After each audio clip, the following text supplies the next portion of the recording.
Hello, my dear students. My name is Abhishek Gupta, and I am working as an associate professor in Hygiene Institute of Pharmaceutical Education and Research, Lucknow. So today we are going to discuss the topic basic metabolic pathways. So before starting the topic, you should know several terms associated with metabolic pathways, like what is metabolism, what is metabolic pathway, what are metabolites, what are primary and secondary metabolites, what are enzymes, what are coenzymes, cofactors, prosthetic groups, what is enzyme inhibition, what is competitive and non-competitive type of inhibition, and what is feedback inhibition. Because before you should learn any metabolic pathways, you should have the knowledge of all these things. Okay, so we'll start with metabolism. So what is metabolism? So metabolism, you can say that metabolism is a sum total of all the chemical reactions that are necessary for maintaining the living state of the cell. Okay, मतलब इसका मतलब क्या हुआ कि जैसे मान लीजिए कोई सेल है या कोई ऑर्गेनिज्म है, तो उसमें जितनी भी केमिकल रिएक्शंस चल रही हैं जो कि उसकी लिविंग के लिए ज़रूरी हैं, तो उन सारी रिएक्शंस को हम कहेंगे कि दैट इज मेटाबॉलिज्म. ओके, तो metabolism can be of two types. It can be catabolism और it can be anabolism. Catabolism means the breakdown of larger molecules into simpler molecules, like glycolysis, like pentose phosphate pathway, or like other pathways like shikmic acid cycle. And another one is anabolism. Anabolism means to synthesize a molecule. Okay, अगर किसी चीज की synthesis हो रही है तो उसमें energy का यूटिलाइजेशन होगा. अगर किसी चीज का ब्रेकडाउन हो रहा है तो उसमें एनर्जी रिलीज होगी. तो कैटाबॉलिज्म में एनर्जी रिलीज होती है, एनाबॉलिक रिएक्शन में एनर्जी यूटिलाइज होती है. और metabolism is comprised both of catabolism and anabolism. So what is a metabolic pathway?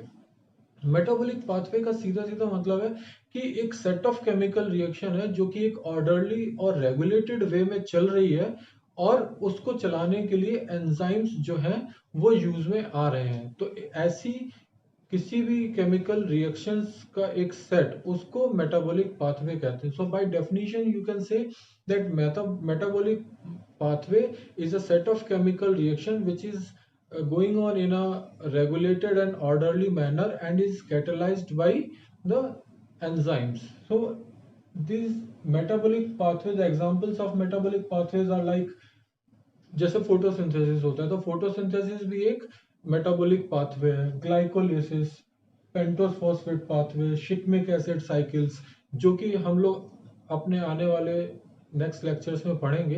तो ये सारी की सारी मेटाबॉलिक पाथवेज होती है. इसको एक सिंपलर टर्म्स में हम ऐसे ऐसे भी समझा सकते हैं कि जैसे हमारे पास मान लीजिए एक इनिशियल कंपाउंड है जिसको हम ए कह रहे हैं. तो ए के ऊपर एंजाइम वन ने वर्क किया तो it A gets converted into B, and B with the help of enzyme second gets converted into C, and C with the help of enzyme E3 gets converted into D.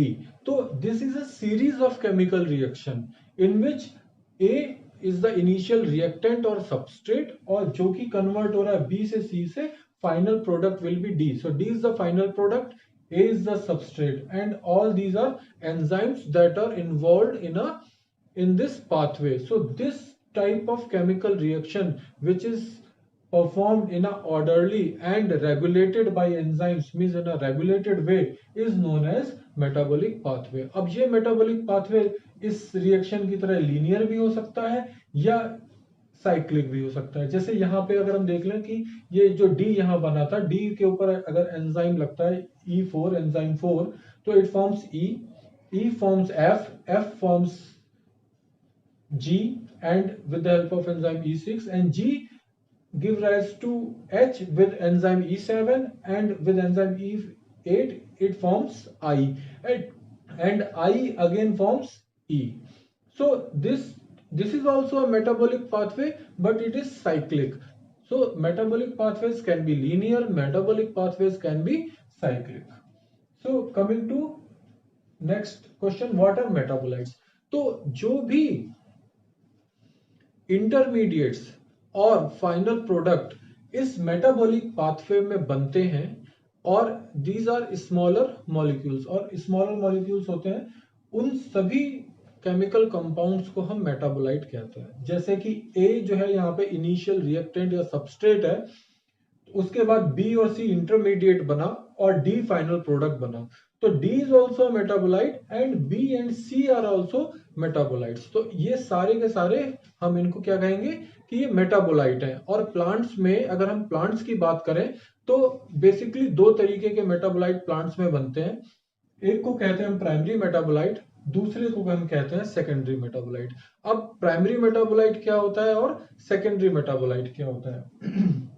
Primary metabolite का मतलब है कि ये plants के growth में काम आते हैं, उनकी डेवलपमेंट में काम आते हैं और प्लांट्स के रिप्रोडक्शन में काम आते हैं, इसीलिए इनको प्राइमरी मेटाबोलाइट कहते हैं। प्राइम मतलब इंपॉर्टेंट, कि मतलब प्लांट की ग्रोथ, डेवलपमेंट और रिप्रोडक्शन में ये काम आते हैं, इसीलिए हम इनको प्राइमरी मेटाबोलाइट्स कहते हैं। और इनका एग्जांपल्स होते हैं जैसे कि कार्बोहाइड्रेट्स हैं, कार्बोहाइड्रेट से पॉलीसेकेराइड्स बनते हैं, सेल्यूलोज है, स्टार्च को जो स्टोरेज के फॉर्म में काम आता है कार्बोहाइड्रेट के। तो ये जो carbohydrate, proteins, amino acid, fats हैं, ये सारे के सारे प्राइमरी मेटाबोलाइट है, और ये प्लांट्स की, जैसे कि मैंने आपको बताया, ग्रोथ, डेवलपमेंट और रिप्रोडक्शन में काम आते हैं, पहली चीज। दूसरी चीज ये कि ये जो प्राइमरी मेटाबोलाइट है, कार्बोहाइड्रेट, प्रोटीन, फैट्स, ये बहुत ज्यादा क्वांटिटी में प्लांट्स में होते हैं।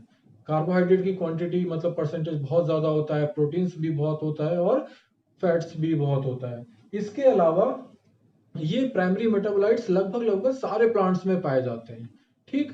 लेकिन इनका कोई थेराप्यूटिक एक्शन नहीं होता। मतलब अगर हम कहें कि ये किसी पर्टिकुलर डिजीज में कोई इनका मेटाबोलाइट काम आता हो, तो ऐसा नहीं है। इनका जो फंक्शन होता है वो प्लांट के खुद के डेवलपमेंट और ग्रोथ में होता है। लेकिन अगर हम बात करें सेकेंडरी मेटाबोलाइट्स की, तो सेकेंडरी मेटाबोलाइट्स वो मेटाबोलाइट होते हैं जो प्राइमरी मेटाबोलाइट से बनते हैं। मतलब पहले जैसे मान लीजिए कार्बोहाइड्रेट है, अब कार्बोहाइड्रेट अगर किसी मेटाबॉलिक पाथवे में जाता है और मेटाबॉलिक पाथवे में जाके डिफरेंट डिफरेंट एंजाइम्स के थ्रू या डिफरेंट अगर इंटरमीडिएट से मिलके वो कुछ एंड प्रोडक्ट बनाता है, तो वो that metabolite will be known as secondary metabolite. जैसे कि हम कहें कि एल्कोलाइड्स हैं, ग्लाइकोसाइड्स हैं, फ्लेवोनॉइड्स हैं, टैनिन्स हैं, रेजिन्स हैं, वोलेटाइल ऑयल है, ये जितने भी मेटाबोलाइट हम फार्माकोग्नोसी में पढ़ते हैं, ये सारे के सारे सेकेंडरी मेटाबोलाइट्स है। और इन सेकेंडरी मेटाबोलाइट्स का जो थेराप्यूटिक एक्शन होता है, फार्माकोलॉजिकल एक्टिविटी होती है। मतलब ये किसी पर्टिकुलर डिजीज में ये मेटाबोलाइट्स काम आते हैं, पहली चीज। दूसरी चीज ये कि प्राइमरी मेटाबोलाइट की तरह इनकी क्वांटिटी बहुत ज्यादा नहीं होती। मतलब प्राइम की जो कंसंट्रेशन है, इनका जो परसेंटेज है, वो बहुत ही कम होता है। जैसे मान लीजिए 1%, अगर हम पूरे प्लांट की बात करें, यील्ड की बात करें, तो 1%, 2%, 3% ऐसे होता है। लेकिन वहीं कार्बोहाइड्रेट, फैट, प्रोटीन्स वगैरह ये 60%, 70% इतना ज्यादा भी होता है। दूसरी चीज ये कि जैसे कि कार्बोहाइड्रेट, प्रोटीन्स और फैट्स लगभग लगभग हर प्लांट में पाए जाते हैं, सेकेंडरी मेटाबोलाइट्स में ऐसा नहीं होता है। सेकेंडरी मेटाबोलाइट्स में ऐसा होता है कि जो कोई एक पर्टिकुलर एल्कोलॉइड है या फिर मान लीजिए ग्लाइकोसाइड है, वो किसी एक पर्टिकुलर प्लांट्स में ही होंगे या किसी पर्टिकुलर फैमिलीज में ही होंगे। जैसे एपोसाइनेसी है तो उसमें अलग टाइप के एल्कोलॉइड होंगे, ठीक है। ट्रोपेन एल्कोलॉइड्स जो है वो सोलेनेसी फैमिलीज में ज्यादा पाए जाते हैं। तो इस तरीके से अलग अलग फैमिलीज में अलग अलग टाइप के आपके मेटाबोलाइट्स पाए जाते हैं। जैसे कि फ्लेवोनॉइड्स हैं, फ्लेवोनॉइड्स जो है कलर्ड पिगमेंट्स की तरह काम आते हैं, ठीक है। वो जो है इसके अलावा आपके ग्लाइकोसाइड्स हैं, ये अलग फैमिलीज में पाए जाते हैं। और इनका एक पर्टिकुलर एक्शन होता है कि अगर एक पर्टिकुलर एल्कोलॉइड है, जैसे मान लीजिए मैं कहूँ कि निकोटीन है यानी कि तंबाकू, तो तंबाकू में निकोटीन होता है, मतलब निकोटियाना टोबैकम तंबाकू में निकोटीन एल्कोलॉइड होता है, तो उसका एक अलग फंक्शन है। अगर हम कहें कि राओल्फिया प्लांट है यानी कि सर्पगंधा प्लांट है, तो उसमें रिसर्पिन होता है, तो रिसर्पिन का अलग फंक्शन है। अगर हम बात करें एट्रोपिन की, जो कि एट्रोपा बेलोडोना से मिलता है एल्कोलॉइड, तो उस एल्कोलॉइड का अलग फंक्शन है। और अलग प्लांट की स्पीशीज में, अलग फैमिलीज में ये सब पाए जाते हैं। लेकिन कार्बोहाइड्रेट, प्रोटीन, फैट्स वगैरह ये सारे के सारे प्लांट्स में लगभग लगभग पाए जाते हैं, ठीक है। दूसरी चीज ये कि हम जब यहाँ बात कर रहे थे इस मेटाबॉलिक पाथवेज की, तो आपने देखा है कि यहाँ पे कोई भी जो मेटाबॉलिक पाथवे है बिना एंजाइम्स के नहीं हो रहा है, ठीक है। तो एंजाइम्स जो हैं वो बहुत ही ज्यादा इंपॉर्टेंट होते हैं मेटाबॉलिक पाथवेज में, and these enzymes catalyse the chemical reaction, they accelerate the rate of a chemical reactions. Okay, so enzymes are, what are enzymes? So enzymes are, you can say that these are protein molecules. Okay, these are made up of proteins, and basically enzymes में जो दो तरीके के part होते हैं, holo enzyme और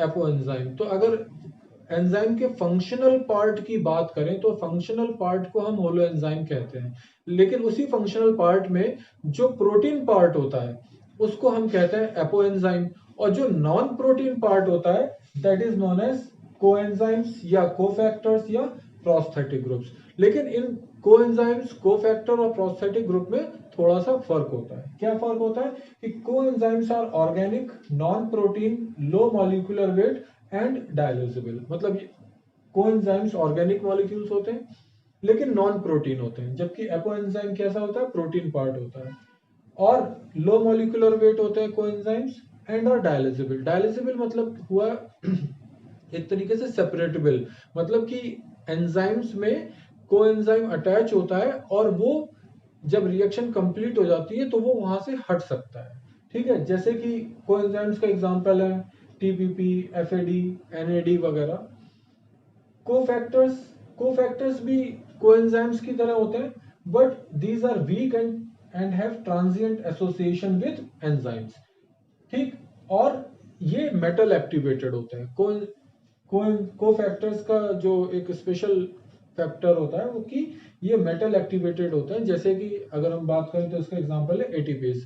तो ATPase में कैल्शियम और मैग्नीशियम मेटल्स होते हैं।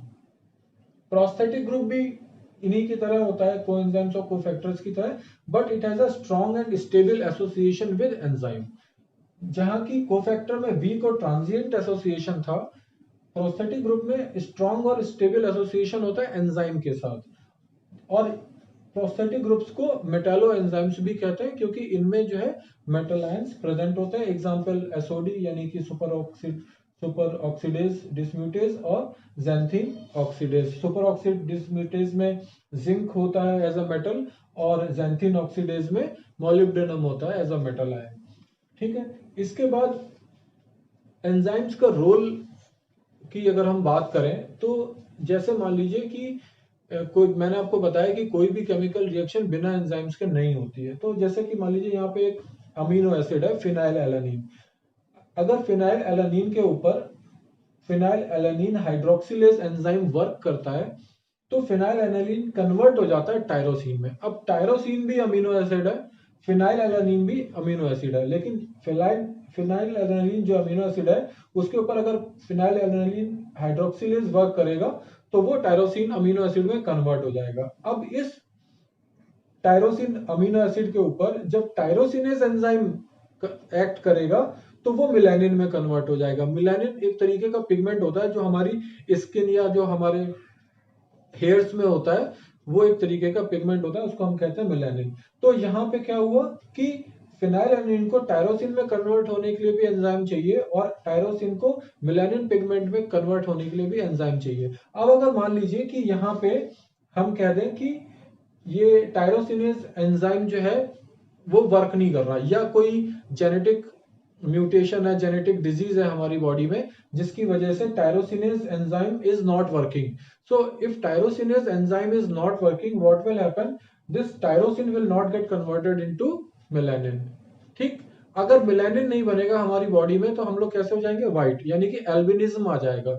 जैसे एल्बिनो पर्सन्स होते हैं जिनकी बॉडी में कोई पिगमेंटेशन नहीं होता, व्हाइट व्हाइट से दिखते हैं, हेयर्स भी व्हाइट होते हैं, तो that is because of this enzyme tyrosinase, जो कि टायरोसिन को मेलानिन में कन्वर्ट होने नहीं देता है। अब अगर इसी की जगह पे अगर हम मान लीजिए टायरोसिनेज तो वर्क कर रहा है लेकिन फिनाइल एलानिन हाइड्रोक्सिलेज वर्क नहीं कर रहा है, तो phenyl alanine will not get converted into tyrosine.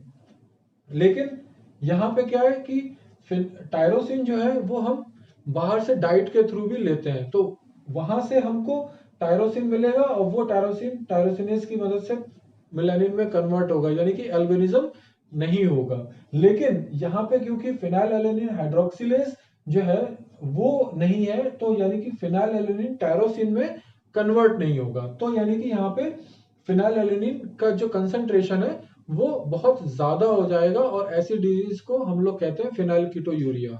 ठीक है, और ऐसी डिजीज में ब्रेन डेवलपमेंट जो है वो सही से नहीं होता है। तो इसीलिए अगर ये तो हम एनिमल ऑर्गेनिज्म की बात कर रहे थे, अगर हम प्लांट्स की बात करें तो प्लांट्स में भी फिनाइल एनालिन होता है।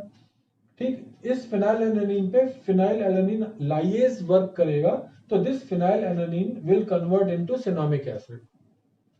ठीक, अब इस सिनामिक एसिड पे जब चाल्कोन सिंथेज एंजाइम वर्क करेगा, तो this cinnamic acid will convert into flavonoids. और जैसा कि मैंने बताया आपको, फ्लेवोनॉइड्स क्या होते हैं? सेकेंडरी मेटाबोलाइट्स होते हैं। And this flavonoids will again with the help of certain enzymes will get converted into tannins, और tannins भी क्या होते हैं? Secondary metabolites. तो all these metabolic pathways where primary and secondary metabolites are formed are always regulated and supported by the use of enzymes. बिना enzymes के कोई भी metabolic pathways नहीं हो सकते। तो इसके बाद हम बात करते हैं एंजाइम इनहिबिशन की। एंजाइम इनहिबिशन का मतलब है कि अगर कोई एंजाइम किसी पर्टिकुलर केमिकल रिएक्शन में वर्क कर रहा है और वहां पे कुछ ऐसा केमिकल आ जाता है जो कि उस एंजाइम को अपने सबस्ट्रेट से जुड़ने नहीं देता, तो उस रिएक्शन को हम कहेंगे या उस प्रोसेस को हम कहेंगे एंजाइम इनहिबिशन। तो उसमें दो तरीके के होते हैं एंजाइम इनहिबिशन। एक तो होता है जिसे कहते हैं कॉम्पिटिटिव, दूसरा होता है जिसे हम कहते हैं नॉन कॉम्पिटिटिव। तो कॉम्पिटिटिव नॉन कॉम्पिटिटिव का मतलब ये होता है, जैसे कि मान लीजिए ये आपके पास यहाँ पे एंजाइम है, ठीक है, ये एंजाइम है और ये आपके पास सबस्ट्रेट है। अब इस सबस्ट्रेट का जो शेप है वो इस तरीके का है कि वो एंजाइम में सीधे सीधे फिट हो जाएगा, सीधे सीधे फिट होगा, और फिर वो इस एंजाइम की मदद से कोई दूसरा प्रोडक्ट बना लेगा। लेकिन यहाँ पे एक आपके पास इनहिबिटर आ जाता है, और ये इनहिबिटर जाके इस पोजीशन पे अटैच हो जाता है। अब इस पोजीशन पे अगर जब ये अटैच हो गया इनहिबिटर एंजाइम के साथ, तो सबस्ट्रेट फिर नहीं जुड़ पाएगा और आगे की रिएक्शन भी नहीं होगी। वो रिएक्शन वहीं पे, वो मेटाबॉलिक पाथवेज वहीं पे रुक जाएगा। तो ऐसे टाइप के इनहिबिटर जो कि सबस्ट्रेट से कंपीट करते हैं, उनको हम कहते हैं कॉम्पिटिटिव इनहिबिटर। दूसरे टाइप के इनहिबिटर होते हैं जिन्हें हम कहते हैं नॉन कॉम्पिटिटिव इनहिबिटर। तो ऐसे टाइप के इनहिबिटर क्या करते हैं कि जैसे मान लीजिए ये आपके पास यहाँ पे सबस्ट्रेट है और ये आपके पास यहाँ पे एंजाइम है, ठीक है। तो ये एंजाइम का शेप कुछ इस तरीके का, जैसे आपने पढ़ा होगा लॉक एंड की मेथड। तो ये शेप ऐसा है कि जो कि सीधे यहाँ पे सबस्ट्रेट और एंजाइम आपस में फिट हो रहे हैं। लेकिन यहाँ पे जो इनहिबिटर है वो कॉम्पिटिटिव इनहिबिटर की जगह की तरह एक्टिव साइट पे कंपीट नहीं करता। एक्टिव साइट मतलब ये वाली साइड जहां पे सबस्ट्रेट और एंजाइम जुड़ते हैं, यहाँ पे ये एक्टिव साइट है। ये क्या करेगा, ये ऐसी दूसरी जगह जुड़ जाएगा। जैसे मान लीजिए ये यहाँ जुड़ गया जाके, ठीक है। जब ये यहाँ जुड़ेगा तो इसका जो आगे जो शेप है ये शेप चेंज हो जाएगा। मान लीजिए ये शेप ऐसा हो गया। अब अगर इस एंजाइम का शेप चेंज हो गया तो ये जो सबस्ट्रेट है ये यहाँ पे जुड़ नहीं पाएगा। तो ऐसे टाइप के एंजाइम इनहिबिटर को कहते हैं नॉन कॉम्पिटिटिव टाइप इनहिबिटर, जो कि सब एंजाइम के एक्टिव साइट पे ना जाके दूसरी साइट पे जाके, यानी कि उसको एलोस्टेरिक साइट कहते हैं, तो उस साइट पे अटैच होता है और एंजाइम और सबस्ट्रेट को आपस में नहीं रिएक्ट करने देता। उसको हम कहते हैं नॉन कॉम्पिटिटिव इनहिबिटर। इसके बाद आता है फीडबैक इनहिबिशन। फीडबैक इनहिबिशन का मतलब है कि अगर मान लीजिए कोई केमिकल रिएक्शन चल रही है, ठीक है, ए से with the help of enzyme 1 becomes B, B with the help of enzyme 2 E2 becomes C, C with the help of enzyme 3 becomes D।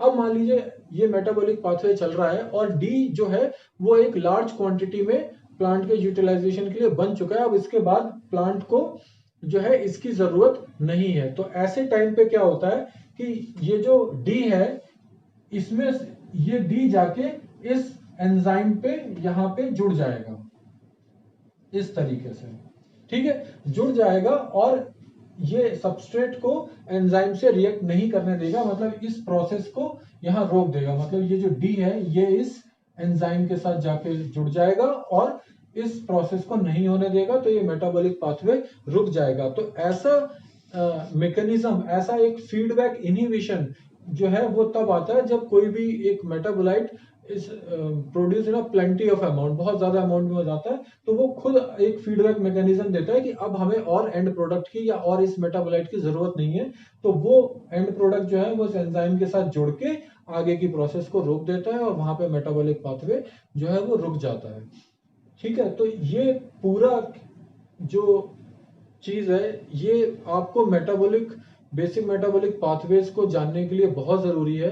ठीक है, क्योंकि अगर आप ये नहीं समझेंगे कि एंजाइम्स क्या होते हैं, कोएंजाइम कोफैक्टर प्रोस्थेटिक ग्रुप क्या होते हैं, प्राइमरी मेटाबोलाइट क्या होता है, सेकेंडरी मेटाबोलाइट क्या होता है, इनका फीडबैक मैकेनिज्म कैसे काम करता है, हम एग्जैक्टली मेटाबॉलिक पाथवेज किसको कहते हैं, तो आप आगे मेटाबॉलिक पाथवेज जो हम नेक्स्ट चैप्टर में समझाएंगे, नेक्स्ट क्लास में समझाएंगे, उसको समझने में थोड़ा दिक्कत होगी। तो आपको ये कॉन्सेप्ट क्लियर करना बहुत जरूरी है। ठीक है, तो this is all about introduction to metabolic. In our next class, we will discuss about different metabolic pathways such as glycolysis, pentose phosphate pathway, and shikmic acid cycle. इसके अलावा और भी मेटाबॉलिक पाथवेज हैं जैसे कि acetate malonate pathway, mevalonic acid pathways, जिनसे कि हमको डिफरेंट टाइप के प्राइमरी और सेकेंडरी मेटाबोलाइट्स मिलते हैं और डिफरेंट साइकिल से हमको एनर्जी प्रोडक्शन भी होता है in the form of ATP और NADPH2। ठीक है, तो ये सब जो है हम लोग नेक्स्ट क्लास में समझेंगे, क्योंकि उस क्लास के लिए आपको ये बेसिक कॉन्सेप्ट समझना बहुत जरूरी है। So this is all about today's lecture. Thank you very much.